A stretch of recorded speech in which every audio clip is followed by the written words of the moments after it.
Pemirsa Panitia Khusus Tata Ruang Aset dan Perizinan DPRD Bali atau Pansus-Trap menelusuri sekitar 2.000 hektar tanah milik pemerintah Provinsi Bali yang hingga kini tak terdeteksi. Tanah tersebut diduga telah dimanfaatkan pihak tertentu tanpa izin dan melanggar tata ruang.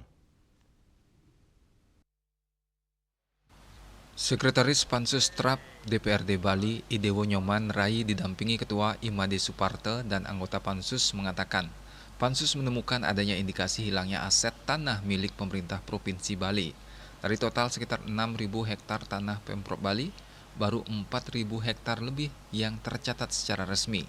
Artinya sekitar 2.000 hektar lainnya masih belum jelas keberadaannya dan kini tengah ditelusuri oleh Pansus-Trap. Aset-aset juga masih kita selidiki sekarang, kan banyak aset-aset tanah Pemprov Bali itu sampai 6.000 hektar yang baru tersisa terupgrade terlapor hanya 4.000-an, berarti 2.000 hektar lagi kemana? Kita masih telusuri itu.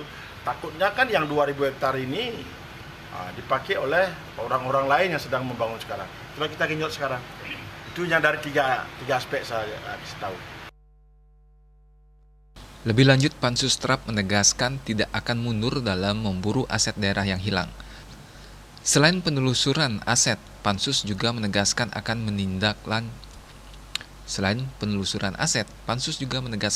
menindak tegas setiap pembangunan yang melanggar tata ruang tanpa pandang bulu.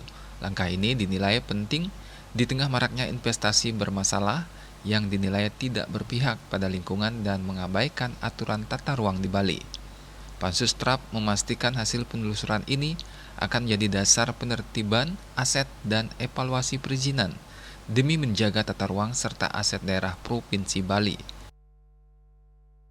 Winata, Bali TV.